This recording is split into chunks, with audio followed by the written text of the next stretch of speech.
The received wisdom is, work really hard to hire the best people. And you're like, gee, thanks. I was going to do the opposite, but now you've said that. Work really hard to hire the best people. And so I guess the question is sort of, to what lengths should you go, and kind of what does that actually mean in practice? And in practice, it means being okay waiting a really long time to hire people.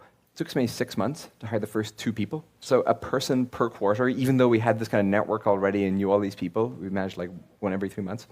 And then in, I think, the 6 months after that, we maybe hired another 3 or 4 people kind of on that order. Yep. If you just think about sort of the smartest people you know and you want to get them to work on your thing, I mean, chances are the smartest people you know are working already. Yeah, they like their job. They have like pretty good paths ahead of them, right? There are multiple people at Stripe now today who took us several years to hire. I can think off the top of my head of maybe 5 people who took 3+ years to hire. Yep. The big thing that people have to keep in mind in sort of early stage company recruiting is just you have to be way more persistent and be okay with it taking way longer than any sane or reasonable person could think it should take. The vicious cycle is that you're going so slowly when it's the first 2 or 3 people, and you're like, holy smokes, if we could just get another set of hands.